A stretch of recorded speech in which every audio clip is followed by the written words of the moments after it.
Хелена Роза е жената која секогаш го привлекува вниманието околу себе. Сеедно дали ќе се појави на телевизија или ќе сподели нешто на социјалните мрежи. Веќе 2,5 години живее во Нов Зеланд, но изминатиот месец е во Скопје. Хелена Роза е моје друштво денеска и сум сигурна дека ќе ви се допадне разговорот. Хелена, здраво. Здраво, Сандра. Добро дојде. Добро ве најдов. И ти благодарам што ја прифати поканата. Тема работа, задоволство ми е. Заминуваш во Нов Зеланд за една недела. Да. Месец дена си веќе во Скопје. Моето така. прашање е зошто отиде во Нов Зеланд? Зашто отидов? За жал многу луѓе си отидоа од Македонија, многу квалитетни луѓе. Се најдов во небрано изминатите, значи, поточно можам да кажам кога се затвори А1 телевизија, која што беше буквално мој дом и медиум во кој што работев со толкав ентузијазам кој што ретко се среќава во денешно време, кај што имав многу пријатели и каде што не го сметав работа, него она што викаат кога ќе го најдеш задоволството во работата, тогаш не работиш. А се затвори А1, од кога се затвори А1 буквално пробав све. Отворив и приватна фирма да работам, да преживеам, имам дете, значи ми требаа средства за живот и така натака. И полека со отварањето на фирма и ред други работи сватив дека во Македонија, а за да функционираш, мораш да припаѓаш на некој табор. А јас сум тежок индивидуалец. Јас никогаш во мојот живот не припаѓав, ниту сакам да припаѓам на ниту еден табор во мојот живот. Сакам да бидам јас, Хелена Роза. Значи, се соочував секојдневно со потешкоти поради тоа, бидејќи бев неутрална, бидејќи не припаѓав на никому. Така. И сватив дека повеќе не можам така. Сватив дека имав тогаш 38 години, дека времето си одминува, за да почнам нешто ново. И седнав дома и гласно ја кажав одлуката дека сакам да се заменам од Македонија. Нов Зеланд испадна сосем случајно. Разгледував неколку опции, значи немавме во Нов Зеланд ниту роднини, ниту пријатели, ниту ништо. Сега имаме многу нероднини пријатели. Ги разгледував неколку држави кои што така мислев дека се опција за убав живот, кој што можам да го имам јас, а поготово ми беше битно да го има Кјара. И одлучивме за Нов Зеланд. И буквално поднесовме документи за туристичка виза. Така. Се спакувавме и заминавме. Колку време траеше таа одлука? Одлуката, значи, од кога решив дека сакам да се заменам, беше 2 години. Значи, ни треба некои години нешто да се искрено да се присобереме со финанси, затоа што не можевме таму да отидеме со празни раце. И потоа, од кога добивме туристичката виза, буквално за 3 месеца.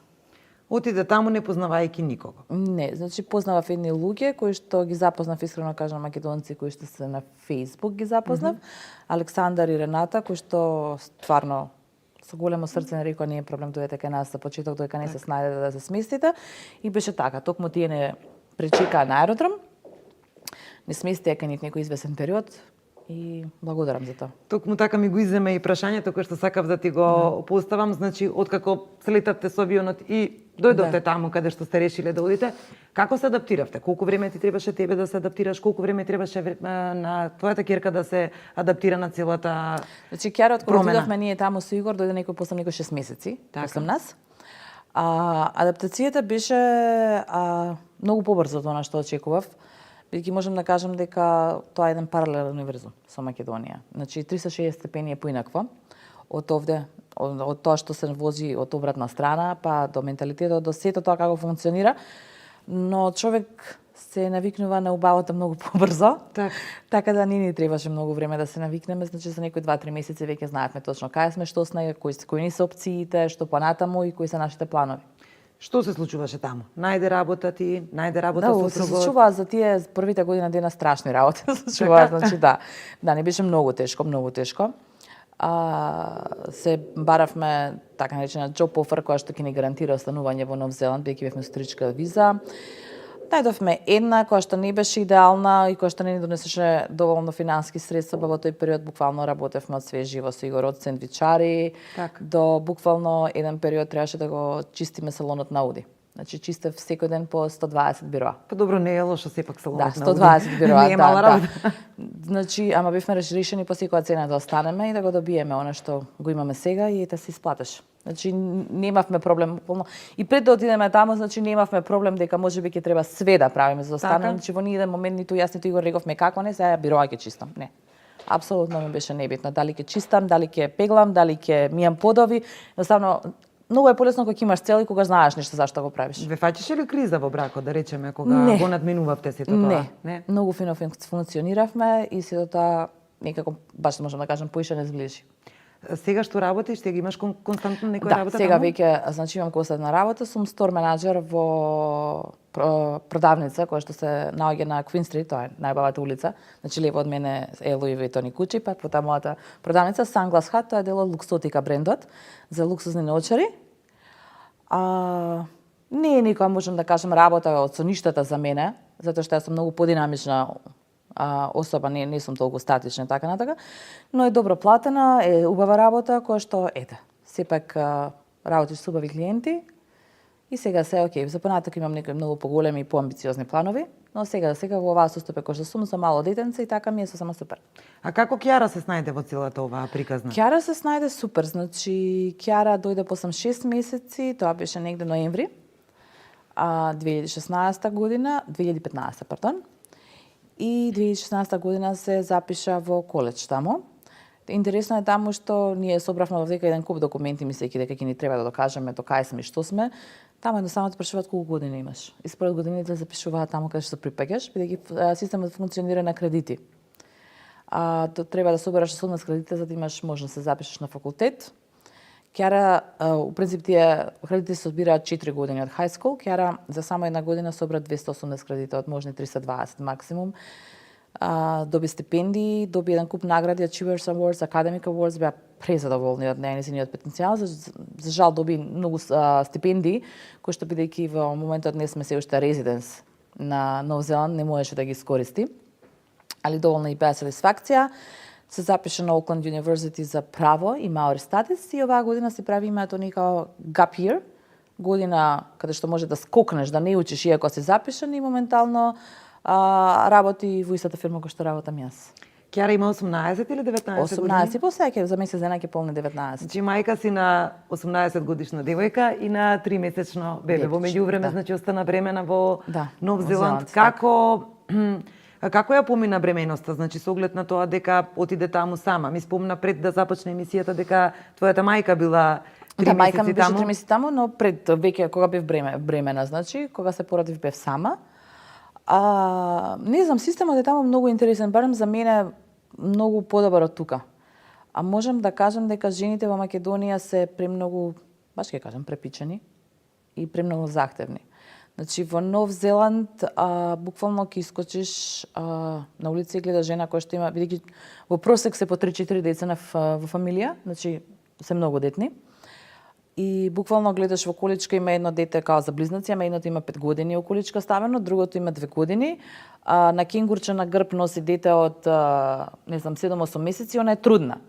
Ама она е во банка. Она работи, она иде да прави шопинг за дома, она е искучена и она е сама. Значи сите тие 4 деца она си ги сместува во кола сама. Она сите 4 деца пред искочи во да иде во мол или на работа, она си ги спрема сама. И тоа е тоа. Значи тоа свет така функционира. Значи беше баш мајка ми беше во шок кога искочивме, една жена искочи од кола и беше со 3 дечиња. Викаат ли се, слушаат ли ви котници како кај нас, да речеме типично македонскиот менталитет?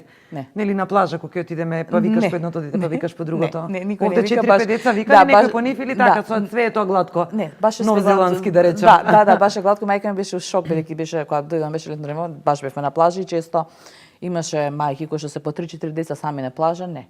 Никој не вика по никого, значи се кажа дека се оди, тоа е тоа. И интересно беше, мајка ми беше во шок и на жена искача од кола. Искача девојче од, не знам се, од 3 до 5 години, не можам да кажам точно колку е, она го земе и го става, значи, од колата на тротоарот малце понатака. За во другиот момент земе детенце од некој си година и пол халинче, буквално го извади од капсулата и го седна на тротоар. Значи го седна на тротоар, за да извади уште едно мало бебче од 2-3 месеци, за да си го застави на себе, у кенгурот, си го зема другото за едното, за другото и си искочи да си оди. Не знам каде. Мајка ми беше во шок, не се веруваше. Така да таму децата, да кажам, многу по-аскетски ги воспитуваат, значи не се претресуваат толку, дури целиот процес постан пораѓај, само што се породив со тие, значи дојде бабица, еднаш неделно доаѓа бабица и земаат крв од петичка на бебчето Заради да се тестираат сите можни генетски болести, хормонални промени, дали се избалансирани, работата на хипофиза, хормонот за раст и така натака. И нели после недела дена онди кажуваат дека се во ред со детето. И тука веќе детето се заборава. Значи, 40 дена целата нега на целиот здравствен систем е насочен кон мајката. И интересно е тоа што кога ќе одиш кај мидвајф, ти даваат кај бабицата, ти даваат една брошура каде што има, значи, работи што не би ги ни помислила дека може некој да ги побара кога си труден. Значи, од какво осветлување сакаш да имаш кога се пораѓаш, до каде сакаш да се порадиш, дали вода, дали у кревет, дали на јаже да висиш, дали сакаш клекната, дали сакаш станата, кој сакаш да биде со тебе таму, кој не сакаш да дојде воопшто таму. Дали сакаш специјална музика, дали сакаш свеќи, дали сакаш масла. Одбрали барем нешто специјално во целата оваа приказна, така? Си одбрав Звездано небо, да, и многу во 7 ми сними Игор со релакс музика. Така. И тоа си го донесов. Значи Тијан се роди под Звездано небо, сакаш да ми кажеш, и со убава музика. Да, баш така. Буквално до папочната врска кој ќе ја пресече, плацентата дали сакаш да си ја земеш дома, ако си у некоја специфична религиозна група, ако припаѓаш, кои се тие, да кажеме, некои забрани кои што треба да ги почитува болницата. Не знам, стварно беше... Ќе натераш ти многу луѓе да спакуваат куфери, поготово идни мајки за да заминат во Нов Нов буквално Зеланд. не можам да се сетам, значи, Сакам да ми кажеш искрено, Кјара ја роди кога беше многу млада. Да. Тијан го роди на 39 години. На 3 месец дена пред направам 40. Пред да направиш 40 години. Значи, можеш ли да направиш споредба како беше тогаш и како е сега? Во однос на тоа како се реализираше како мајка, значи. Па не знам, поима не, може сум заборазбила, не само се шалевме со бабицата дека не сум го третирам дете како прво или како второ, бидејќи имаше поминато доста време. Не знам, сосеќам некако исто, иако мислам дека ќе сосеќам многу поразлично, бидејќи тогаш бев многу помлада од сега и така натака. Имав среќа, многу лесно ми помина пораѓајот, исто како со Кјара имав лесен пораѓај, иако бев породена со индукција, значи со провокација, бидејќи тие веќе бев 41 недела и неколку дена, а него му се виде фино кај мене, па не сакаше да се спушти така натака и така да мора да ме породат со провокација, што немав искуство, така бев малку искрено исплашена што ќе се дешава. Убаво е во Нов Зеланд. Верувам дека сте добро се снајдовте, меѓутоа колку ти недостасува семејството, колку ти недостасува мајка ти, сестра ти, внуците. Нормално дека ми недостасуваат многу, нормално, поготово ми стално кажам дека многу ми недостасува Маркијан. Многу ми недостасува, најчесто ме фаќа сета за него, од целата моја фамилија првично за него. Внуците кога се отидов има некои година дена, така да не, сега кога ги видов малце поголеми, најверојатно и они многу ќе ми недостасуваат. Мајка ми, сестра ми недостасуваат, фамилијата и можем буквално на една рака да избрам пријатели кои што дека бев многу блиска, бидејќи иако познавам многу луѓе во Македонија, со многу малку бев блиска. Сестра си на познатата поп-пејачка Ребека, меѓутоа ни сите овие години ти никогаш не беше во незината сенка, да речеме, секогаш велеле луѓето ова е Ребека, а ова е Хелена Роза.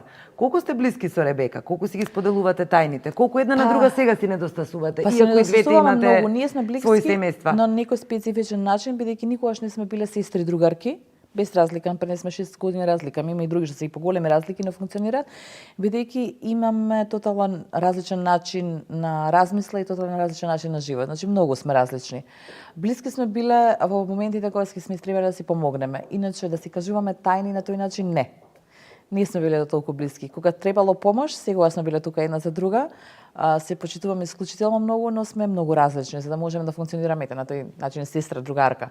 Значи никогаш во животот не сме имале период кога сме се дружиле заедно, сме искачале заедно, да, тоа било све фамилиарно. Значи ако сме искачале заедно, тоа било на фамилиарен ручек со децата, со мажите или со дечковците и повеќе така. Ти благодарам на убавиот разговор. Благодарам на тебе за поканата. Заминуваш за Нов Зеланд? Доаѓаш повторно? Па се надам дека ќе дојдам повторно, секако не за брзо време.